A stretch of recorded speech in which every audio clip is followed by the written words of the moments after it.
선비를 찾아서 이 시간에는 재봉 고경명 선생 편입니다. 고경명 선생의 번관은 장흥, 자는 이순이고 호는 재봉, 태헌이며 아버지는 대사관 고맹령입니다. 재봉은 선생의 생가가 있는 현재 포충사 뒷산 이름입니다. 재봉은 26세에 과거에 문과 장원 급제를 하였습니다. 기대성, 윤두수는 재봉과 급제 동기입니다. 당시 명종의 총애를 받아 자주 독대하여 시문학을 논하였으며 명종의 62폭 의병의 재화시를 쓰기도 하였습니다. 29세 때 재봉은 송강이 응시한 별시의 시험관이 되어 송강은 장원 급제를 하였습니다. 그 후로 재봉과 송강은 시경전 사선, 사선이랄 같은 석천, 이명령, 재봉, 고경명, 송강, 정철, 서하당, 김성원이며 송강은 율곡 이이와 동갑으로 아주 두터운 교우 관계를 갖고 있었습니다. 선생은 당노자들의 배척을 받고 5년 동안의 그 벼슬 생활을 청산하고 31살에 광주 압보천, 지금 그 광주 남구 대촌면 압촌마을입니다. 이쪽 고향으로 낙향한 후에 여기에서 19년 동안의 그 정치적 구금 생활을 하게 됩니다. 주로 후학을 가르치며 무등산 주변 정자를 누비며 시인 문사와 더불어 유유자적한 생활을 하였습니다.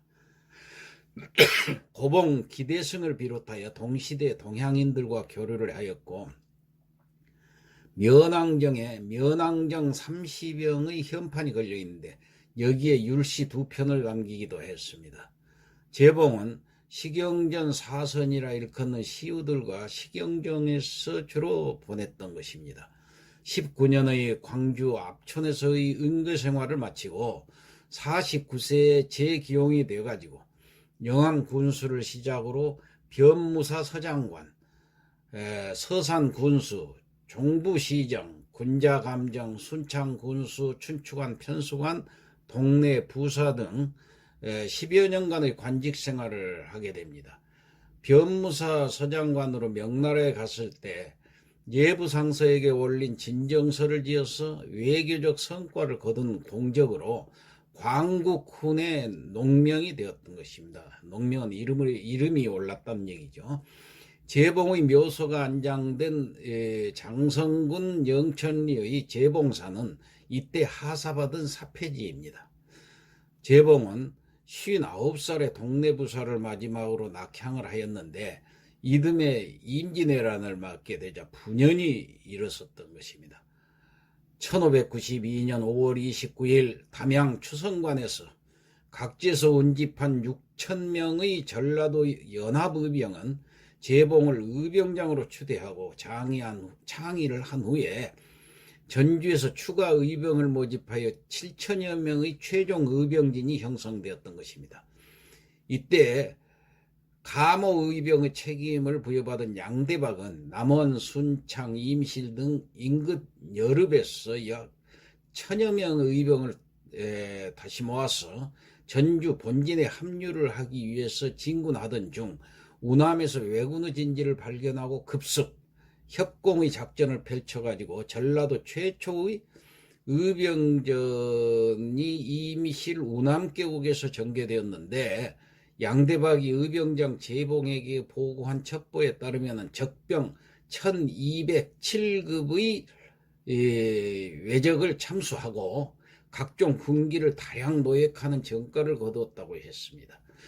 호남 의병은 최초 승첩으로 의병군의 사기 진작뿐만 아니라 임난 초에 전주 수어로 호남을 지킬 수 있었던 것입니다. 그러나 전투를 승리로 이끈 양대박은 재봉의 본진과 합류하지 못한 채 과로로 진중에서 병사하고 말았습니다. 재봉의 주력 부대는 전주를 출발하여 근황군으로서 의주로 진군하던 중에 왜군이 금산을 넘어서 전주로 침략할 것이라는 소식을 듣고 그 당초 계획을 바꾸어서 전라도를 방어하기 위해서 금산에 방어진을 치기로 결정을 하였던 것입니다. 재봉은 유팽로에게 지시를 해가지고 의병장인 중봉 조헌에게 충청도에서 의병을 일으켰던 조헌 있죠. 거기에 연락을 해가지고 양호 의병이 함께 외적을 토벌하기로 약속을 하였던 것입니다. 진산에서 전군을 재편성하고 일진을 현지에 둬서 본진으로 삼아가지고 군량 공급의 임무를 부여한 다음에 유팽로를 선봉장, 안영을 후군장으로 임명을 해가지고 7월 8일 금산성으로 출진하였습니다. 7월 9일 전라방어사 곽영의 관군과 합세를 해가지고 좌우익을 이루어 성박 심리지점에 그 심리지점에다가 진을 치고 전투를 개시를 하였죠. 이날 석양에 30여 명을 성 밑에 잠복시킨 뒤에 성 밖의 관사를 모두 불태움과 동시에 성내에 진천내, 화포지요. 진천내를 쏘아서 창고와 야적장을 분탕하고 환진하였던 것입니다. 이튿날 7월 10일 아침 의병군은 방어사군과 함께 다시 적진을 공격하였는데 광군은 북문을 의병은 서문을 향하여 쳐들어갔는데 강군의 그 선봉장인 영암군수 김성헌이 말을 채찍하여 먼저 달아나니까 이에 따라서 광군 진이 일시에 무너지고 말았던 것입니다. 광군이 무너지니까 전세는 기울어져 가지고 의병진도 차차 무너지기 시작을 했어요. 이 와중에 주장 재봉은 위급에 처하게 되자 그의 종사관 안영과 좌부장 유팽로가 구하려고 했지만은 처음부터 사절의 뜻을 굳힌 재봉은 휘하 참모들의 탈출을 독려하였을 뿐 정작 본인은 위급을 피하려 하지 않고 외적과 맞서다가 외적의 칼에 순절하게 됩니다. 재봉 자신은 물론 둘째 아들 인후도 더불어 현장에서 순절하게 됩니다. 이때 유팽로는 자신의 건말을 이용하여 위급에서 빠져나왔음에도 불구하고 주장 고 재봉을 구하기 위해서 다시 말을 달려 뛰어들어가 종사관 안영과 함께 주장의 몸을 감싼 채 적의 칼날을 받아 재봉과 최후까지 행동을 같이 했던 것입니다. 월파 유백로는 청계 양대박과는 이종간입니다. 또 안영은 남원 출신으로 소세원 양산보의 사위가 됩니다. 재봉의 시신은 적병 때문에 제대로 수습하지 못했으나 40여일이 지나서 시체를 염습을 했는데 무더위가 또 비가 계속 이어졌는데도 얼굴 빛이 산 사람 같았다고 합니다. 전라도 의병의 금산성 전투는 비록 전승을 얻어내지는 못하였지만 결국은 나라를 지킨 동력이 되었던 것입니다. 즉 국가의 전망이 위태로울 때 왜군의 호남 진격에 대한 분출 기세를 꺾음으로써 호남을 보전할 수 있었던 것이죠. 재봉의 사후에 그의 장자 종우가 복수의병을 또 일으켰고 화순 능지의 최경희, 문홍헌 등이 전라 우의병을, 보성에서는 임기영이 전라 좌의병을, 남원의 변사정, 광양의 강희열, 구례의 강희보, 영광의 정충은, 태인의 민여운 등이 줄을 이어서 거병하게 되었던 것입니다. 이들 모두가 금산성 전투에 참전하였던 재봉 고경명 막사의 인사들입니다. 안방준이 평가하듯이 임난 극복이 가능했던 것은 호남지방이 보존되었기 때문이고 호남지방이 보존된 것은 활발한 의병 봉기에 있었던 것입니다. 의병 활동을 촉발시킨 것은 재봉이 선봉에 나섰기 때문이죠. 충무공 이순신이 전공을 세울 수 있었던 것은 당시 호남의 곡창이 건재하였기 때문이고 군병기, 군량미 등의 군수물자 보급이 원활히 이루어져서 가능한 일이었던 것입니다. 재봉 고경명의 의병운동과 금산성 전투가 임난 의병사에서 차지하는 그 위치와 비중은 그만큼 크고 막중한 것이었다고 할 수 있겠습니다. 재봉은 재봉문집, 정기록, 유서서록, 정허명설 등의 그 수많은 유작을 남겼던 문인이고 선비입니다. 광주 포충사, 금산의 종용사, 광주 전남대병원, 전남여고 광주역에 이르는 재봉로, 장성 재봉산 자락에 안장된 묘소 및 신도비 등에서 재봉의 충렬을 기리고 있습니다.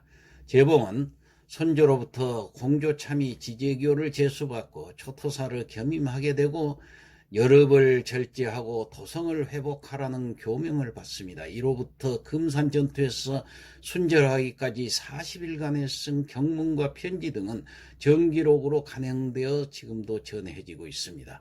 임진왜란 때 호남의병을 이끌었던 이 삼부자인 충렬공 재봉, 고병령, 효열공 준봉, 고종의, 의열공 학봉, 고인우의 그 충렬과 아울러서 금산 전투에서 함께 순절한 월파 유백로, 청계 안영을 기리고자 모신 사액사당이 포충사입니다. 흥선대원군이 서원 철폐령을 내렸을 때에도 장성의 피람서원과 함께 훼손되지 않은 전라도 지방의 2개의 서원 중에 하나입니다. 포충사는 임진왜란 후의 호남 유생들이 충의로운 임무를 기리고자 세웠는데 1603년 고경명의 후손과 제자인 박지효 등이 임금에게 청하여 포충이라는 이름을 받았던 것입니다. 1980년에 새로운 사당과 유물 전시관, 내외 산문 정합위 및 관리사무소 등을 세웠습니다. 옛 사당과 동제의 서재는 본래 위치에 원형이 잘 보존되어 남아 있습니다. 재봉의 대표적인 시조 한 수를 읊어보겠습니다. 재봉 고경명은 젊었을 때 얼굴이 아름다웠고 재주가 뛰어났으며 식견과 도량이 넓어 이 일에 있어서 구차하지 않았으며 남의 단점을 말하지 않았다고 합니다.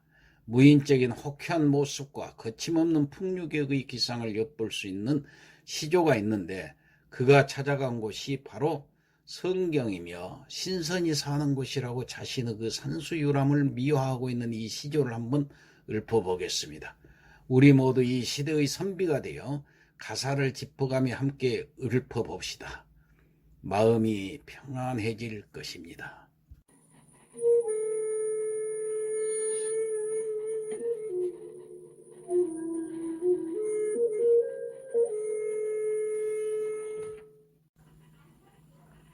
청서